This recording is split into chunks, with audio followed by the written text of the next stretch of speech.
Bueno, continuamos con nuestro programa. Aquí estamos con Emprendidos y como les dije antes, tenemos a nuestro invitado listo. Está a través de Zoom, el ex constituyente Harry Jurgensen. Con él vamos a conversar. Pero antes de empezar nuestra conversación, tenemos una nota introductoria para poder entrar ya en el tema. Vamos a verla. Fue el pasado viernes que se dio inicio a la franja electoral televisiva de cara al plebiscito del próximo 4 de septiembre, en el que la ciudadanía ratificará si quiere o no una nueva constitución. Según expresaron los coordinadores de los distintos comandos, las piezas audiovisuales, que se emitirán hasta 3 días antes de la elección, están principalmente enfocados en quienes aún no han decidido si votarán apruebo o rechazo en el histórico evento. Esto considerando que distintos sondeos de opinión sitúan a los indecisos por sobre el 10%. Así, por ejemplo, en julio la encuesta Plaza Pública Cadem reportó que ese sector alcanzó un 14%, mientras que la última edición de Pulso Ciudadano un 13,8%. ¿Son efectivas estas campañas? De este tema y otros más nos hablará el ex constituyente Harry Jurgensen. Bueno, ahora sí, Harry Jurgensen, ¿cómo estás? Muchas gracias por estar con nosotros. Bienvenido al programa. Tenemos problemas de audio, parece. Estoy escuchando muy mal. Ahora sí. Lo vamos a resolver. Ahí tú andas diciéndome sí. Está sí. absolutamente resuelto, ahora escucho muy bien. Fantástico. Harry, gracias por estar con nosotros. Te repito, bienvenido y te agradecemos contar contigo. Vamos a hablar, bueno, de lo que vimos ahí en nuestra nota que tiene que ver con las campañas, ¿no?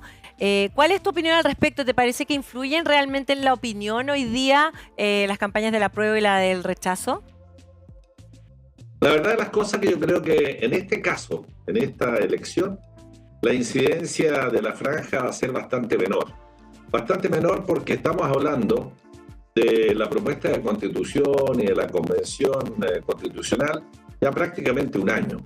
Y se está informando permanentemente cómo funcionó la convención, cuáles fueron las reglas que ahí se aplicaron, cuán democrático fue el funcionamiento de la convención y cuáles fueron las normas que se fueron aprobando. Por lo tanto, estamos informándose bastante tiempo. Entonces, efectivamente, hay un porcentaje de indecisos que a lo mejor le hace bien mirar la franja para convencerse, porque la verdad de las cosas es que entender una constitución, 399 artículos más todos los transitorios, simplemente con una lectura es muy difícil. Y por lo tanto es bueno este tipo de programa y yo agradezco la invitación para poder hablar un poco de la Constitución, que es lo mismo que pretende la franja, aunque la franja está muy polarizada porque claramente el apruebo se está interpretando de una forma la Constitución que yo personalmente no comparto. En cambio, comparto mucho la interpretación que le está dando el rechazo. Lo que pasa es que el contenido, que el texto constitucional, siembra más incertezas que certezas. Y frente a esas incertidumbres, por supuesto que la reina es la interpretación. Y las interpretaciones pueden ser muy diversas, pueden ser tantas como opinantes tengamos, digamos, respecto a determinado tema. Ahora, tu opinión frente a la nueva constitución, al proyecto de nueva constitución, ¿no? Si llegara a ganar el apruebo, ¿qué es lo peor que a ti te parece que podría pasar finalmente después de eso? Bueno, en primer lugar, explicar de que el apruebo no tiene modificación posible ninguna. Esto que están metiendo por ahí, que dicen apruebe para reformar, la verdad es que es imposible, porque hay que pasar por unos candados que son imposibles de abrir. Como por ejemplo, el consentimiento indígena.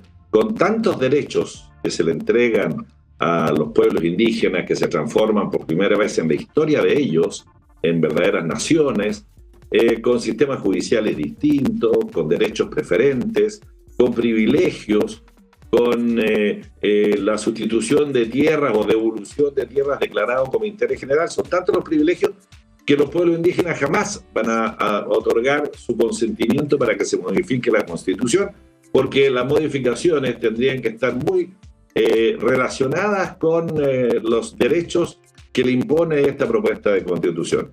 Entonces, en primer lugar, aclarar que si se aprueba es difícil que sea reformable, casi imposible.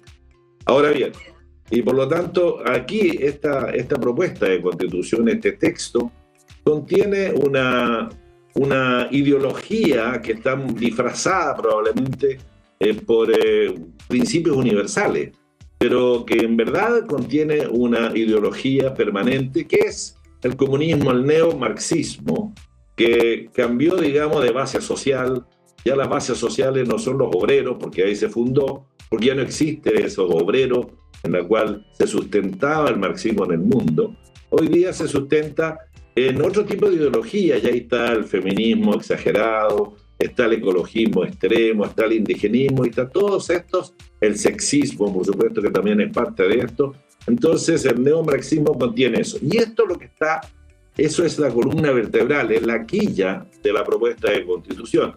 Porque claramente son tantos los poderes que se le entregan al Estado, es tan omnipotente y omnipresente el Estado en esta propuesta de constitución, que perfectamente podría permitir la construcción de una dictadura, que puede permanecer en forma perpetua prácticamente, porque genera a las instituciones, las politiza a todas, absolutamente a todas, desde la justicia, que queda politizada a través del Consejo Superior de la Justicia, las Fuerzas Armadas, que quedan absolutamente politizadas, los bienes comunes naturales que hoy día se entregan en concesión y por plazos largos, y de acuerdo a y entregándole la propiedad de esa concesión durante ese periodo, queda también en manos del Estado. Es decir, el grupo político de turno que esté en el gobierno va a poder hacer y deshacer con esta constitución, y claramente va a aplicar el estatismo en su expresión máxima, partiendo por todos los servicios públicos que entrega, la educación, la salud, qué sé yo, las pensiones, porque todo va a estar en manos del Estado, e incluso las comunicaciones, porque aparecen comunicaciones que van a estar del Estado mismo, sistemas de comunicaciones, medios de comunicaciones, y donde las concesiones del espectro radial eléctrico tampoco se van a conceder por 20, 25 años, y en función a la propiedad, de tal forma que estos proyectos puedan desarrollarse libremente, sino que van a estar sujetos solo a permisos precarios que van a conceder un grupo en una organización del Estado, y que va a conceder en función de determinadas condiciones técnicas y legales, se dice, pero claramente también va a estar enfocado en lo que es la editorial propia de cada uno de los medios. Es decir, también está en riesgo la libertad de expresión. Oye, Harry, ¿a ti te parece que el gobierno ha hecho una campaña finalmente por el apruebo, empezando evidentemente por el presidente? Yo veo liderando la campaña al gobierno, el presidente es su primer actor de este liderazgo de la campaña por el apruebo. Y de verdad que no estoy entendiendo mucho a la Contraloría, porque frente a un Ceremi que se declara, digamos, absolutamente mandatado por el presidente de la República para actuar en política, para impulsar el apruebo, me parece que esto ya es demasiado descaro respecto a la actuación directa que está tomando el gobierno. Nunca en la historia habíamos visto una situación similar. Yo no creo que sea un error, yo creo que esto se hace plenamente intencional para tratar de sacar de perdedor prácticamente la opción apruebo. Entonces están todos involucrados en esto, está todo el gobierno trabajando en esto, y esto es muy lamentable porque le quita estatura al presidente de la República. Yo me imagino, si gana el rechazo y el presidente de la República se jugó entero por esto, pierde estatura de estadista de presidente de la República, y esa no la va a recuperar, porque claramente él va a quedar inclinado solamente a una determinada opción, que es el apruebo.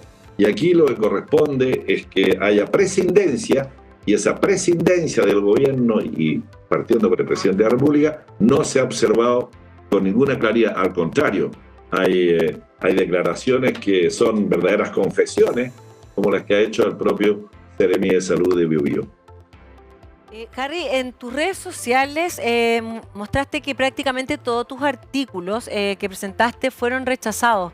¿Por qué crees que pasó eso en el ambiente ahí en la convención?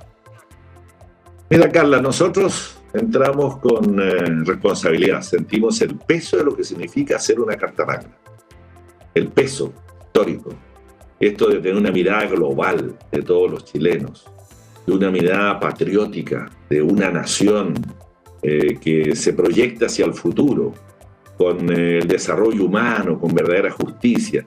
Lo tomamos con absoluta responsabilidad. Y es por eso que nos hicimos asesorar por abogados, especialistas en constitución, por economistas también, porque realmente lo que es economía prácticamente no está tocado en esta constitución que se propone. Al contrario, digamos, lo que se está ofreciendo en cuanto a la economía es una mirada muy lejana y muy estatista de la economía. Entonces nosotros estudiamos mucho y presentamos distintas normas, propuestas de normas, todas nuestras normas, excepto una de las mías, de 120 y tantas normas que presentamos, una quedó en la Constitución, que no es tan importante, las realmente importantes quedaron absolutamente afuera y no fueron consideradas. Esto por razones políticas. Nosotros estábamos ahí enfrentando a jóvenes que venían, digamos, de ideológico, muy esperanzados, tal vez fanatizados, pero con muchas ganas de revancha, de generar ahí un espacio para poder cambiar las cosas y generar privilegios supuestamente para otros y tratar de corregir errores históricos con errores del futuro. Es situación que naturalmente uno, cuando hace una mirada global, seria, de lo que quiere de su país, la palabra patria no aparece. Dios nunca fue considerada la presencia de Dios en la convención, ni siquiera por respeto a quienes tienen, digamos, a Dios en su corazón y en sus vidas. No hubo ningún respeto. Entonces, ¿cómo se fue conformando esto? Fue conformándose por una fuerza mayoritaria circunstancial que dominó a la minoría. Simplemente la dominó por la fuerza. Y esta fuerza es ideológica. Este revanchismo, ¿te parece que no tiene un significado, no viene no es legítimo sentir, quizás para esos jóvenes de los que estábamos hablando, esa revancha? ¿Está mal puesta la energía? No es legítimo porque nosotros estamos hablando de un proceso democrático. Primero, se sostiene que la convención fue elegida democráticamente. Yo sostengo que no es así, porque la convención se eligió a los convencionales con reglas distintas a las reglas normales que han imperado en nuestro país democráticamente, donde hay escaños reservados, y eso significa que el voto de uno puede valer 1 y el voto de otro puede valer 1000 o 10.000, como es el caso de los escaños reservados, donde hay paridad de género, donde los movimientos sociales tomaron el mismo poder, la misma potestad que tienen los partidos políticos, circunstancia que eso no existe en nuestro país, y se generó unas condiciones especiales en esta elección. Eso ya no es democrático. En segundo lugar, cuando se hizo el reglamento, ahí ya se mostró, digamos, cómo iba a actuar la convención. Y en el reglamento solo se podían defender las posiciones, se podían defender las propuestas, pero no se permitía hablar en contra de la propuesta. O sea, no se permitía confrontar. La democracia consiste en deliberar, en dialogar, en discutir. Aquí no se permitía. Y cuando se discutieron las normas en las comisiones, tampoco jamás se permitió hablar en contra de una propuesta. Siempre se podía hablar solo a favor. ¿Cómo? ¿Por qué? Porque había una mayoría circunstancial que simplemente desconsideró a la minoría en este caso. Y especialmente en un trabajo tan fundamental como es hacer una nueva constitución para Chile, la minoría también tiene su verdad. Y si habríamos tenido una mirada global, una mirada republicana, esa es la que faltó, una mirada republicana, podríamos haber avanzado y haber hecho una carta fundamental que ofrecerle al país que hubiese tenido alguna posibilidad de aplicarse. Pero esta carta contiene tantos errores,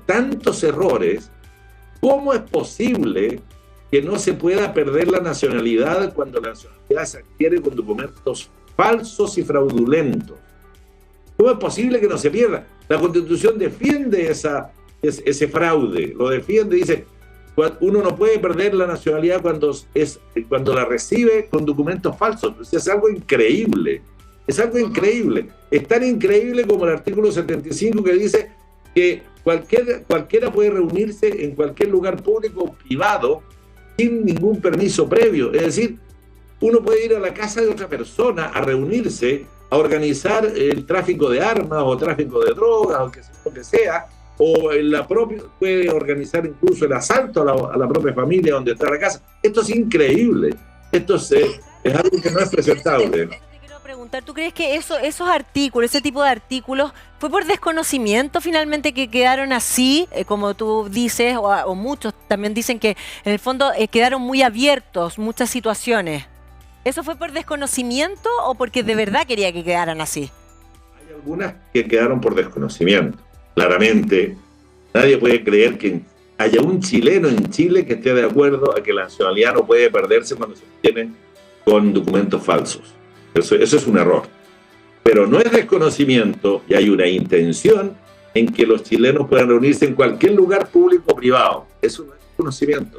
Eso es querer hacerlo así. Eso es intentar justamente tener una forma de poder abordar, ocupar una propiedad de un privado y sencillamente instalarse ahí por cualquier razón y durante todo el tiempo que quiera. No hay límite de tiempo, sin permiso previo. Yo creo que eso no es un error. Eso está absolutamente intencional. Como es intencional también esto de retirar las Fuerzas Armadas de todo tipo de acciones internas, salvo que sea por catástrofes naturales. Es decir, aquí, Carla, en la convención se propuso un derecho a la desobediencia civil, un derecho a la revuelta. O sea, a la desobediencia civil considerado como un derecho ciudadano.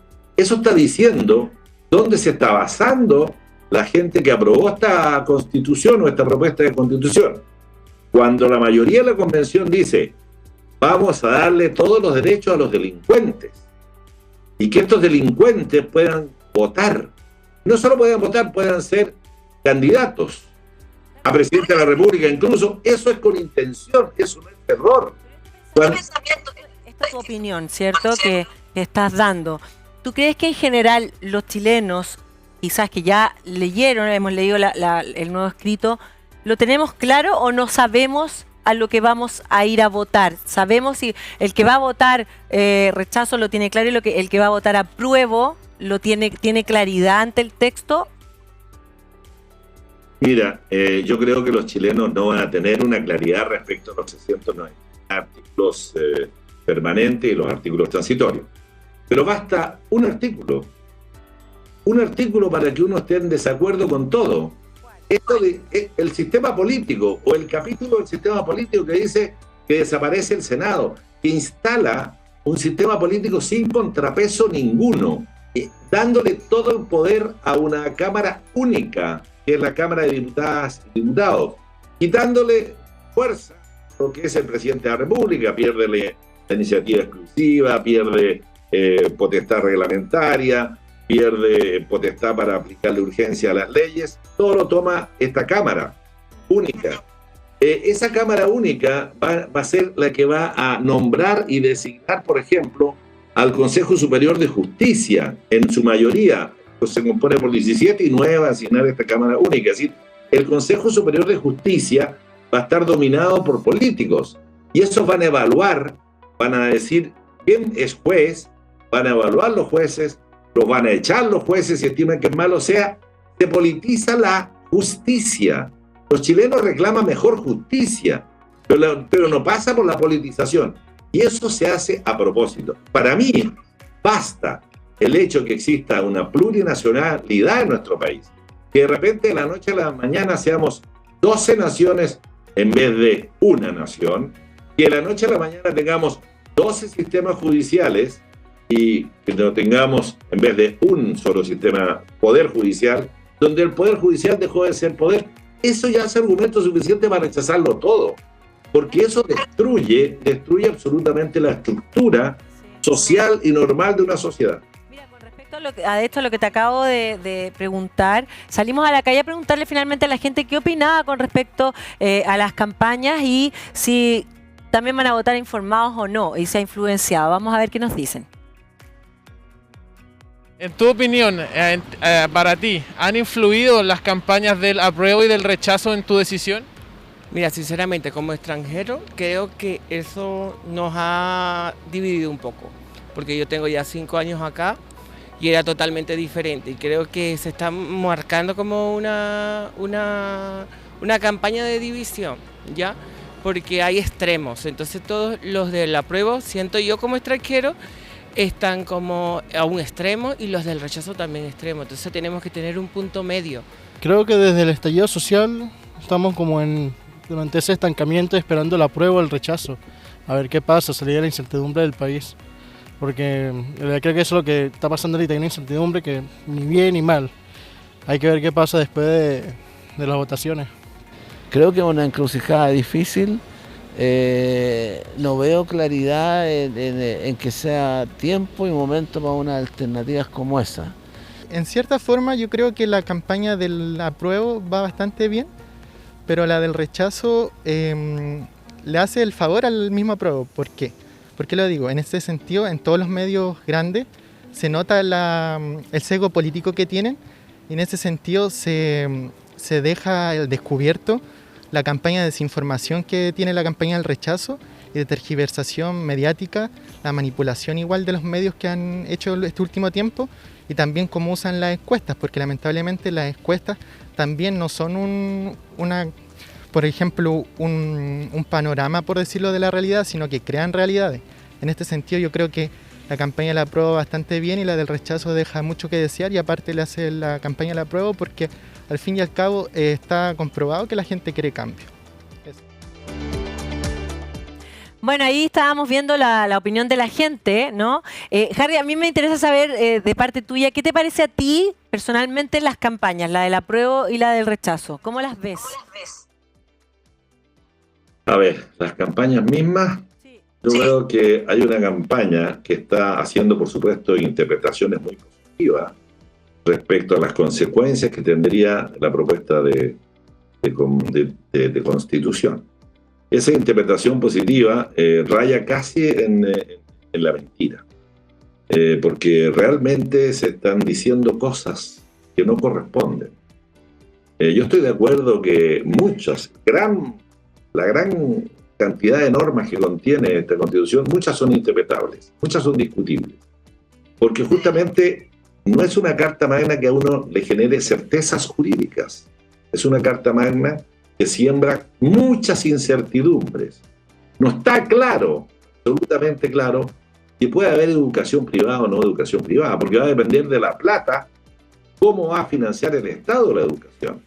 Y cuando dice el Estado que va a financiar la educación pública y solamente los establecimientos públicos, claramente no es posible que exista el funcionamiento, por ejemplo, de educación particular subvencionada.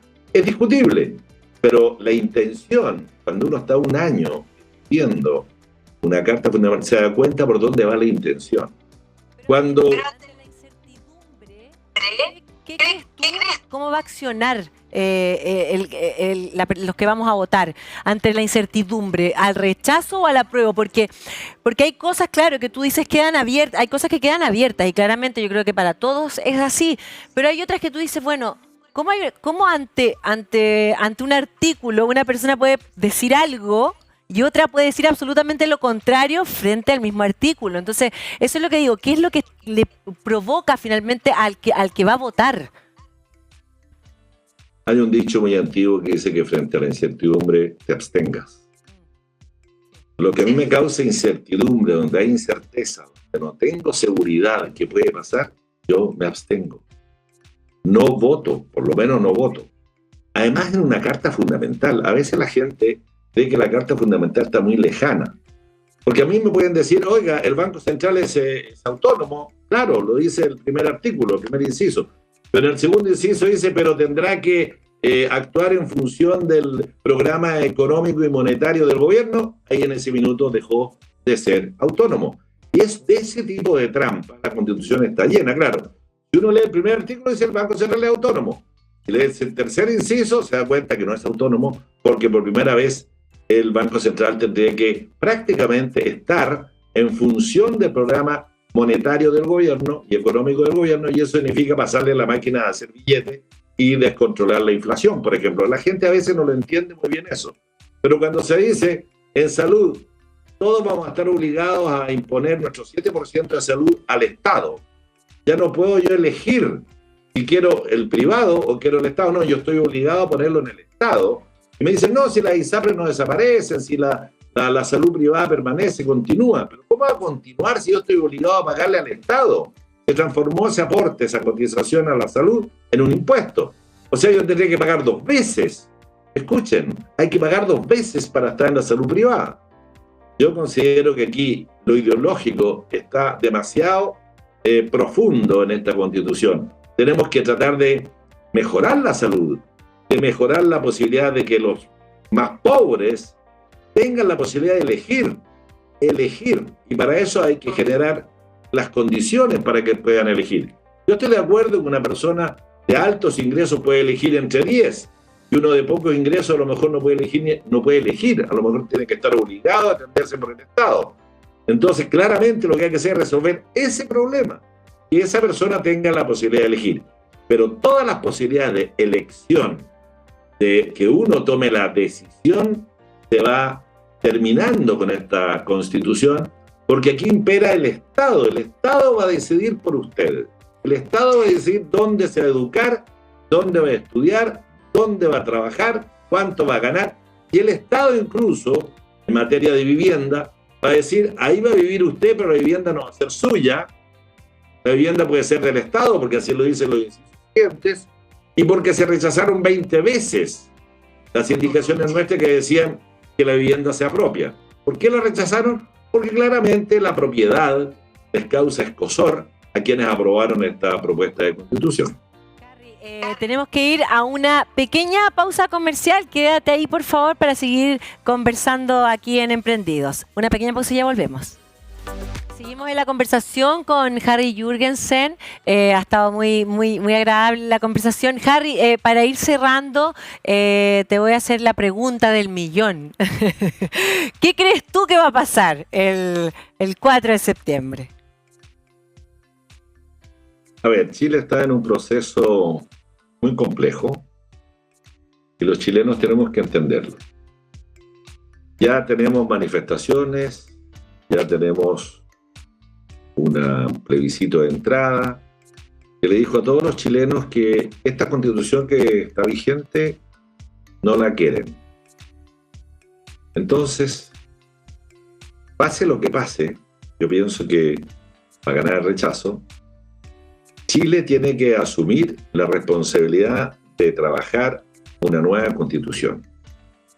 Pero no hay que cambiar por cambiar, hay que cambiar por mejor. Y naturalmente no podría ser elegida la convención en las mismas condiciones, porque si se hacen las mismas condiciones vamos a tener el mismo resultado. Yo lo que creo es que va a ganar el rechazo. Pero Chile no va a quedar tranquilo, porque claramente un porcentaje importante se va a sentir derrotado y va a actuar. Y probablemente se manifieste en forma violenta, porque no se ve claridad que esa parte de los chilenos esté tan comprometido con la democracia, que acepte realmente el resultado del plebiscito y que prácticamente vuelve la potestad constituyente al Poder Legislativo y al Poder Ejecutivo, y esos son los que tienen que resolver el problema. Y deben resolverlo a la brevedad, deben hacer una propuesta para ofrecer una mejor constitución para Chile. Pero no hacer una constitución a partir de la rabia, a partir de esas emociones negativas, de todo un revanchismo, de tratar de recuperar errores de hace 300 años atrás y aplicarlo con errores nuevos. No, realmente sentarse con seriedad, con calma, con tranquilidad, con la mano en el corazón, con la cabeza fría y pensar en Chile. Y seguir pensando en nuestra querida patria. No incendiarla, sino que realmente generar las condiciones para que todas las generaciones futuras puedan seguir gozando de nuestro hermoso progreso, de nuestro territorio, y que podamos vivir en paz y tranquilidad. Porque esta Constitución lo que va sembrando, y ha sembrado ya, es realmente división, separatismo, Y ese tipo de situaciones va a generar violencia, confrontaciones, que hay que necesariamente se debe mejorar.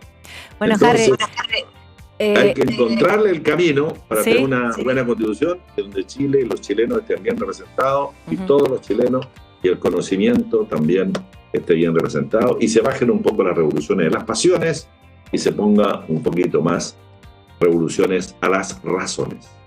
Bueno, Harry, te agradecemos de verdad por estar con nosotros. Un agrado conversar contigo. Ya hemos terminado el tiempo, así que nos volveremos a ver en una pronta oportunidad. Muchísimas gracias a ustedes por este contacto. Les deseo todo lo mejor. Que les vaya muy bien y a sus órdenes. Igualmente. Disculpen que tuvimos algunos pocos inconvenientes para poder contactarnos. Un abrazo a todos, suerte, adelante. Un abrazo, gracias. Nosotros nos vamos a la última pausa y ya volvemos con más Emprendidos.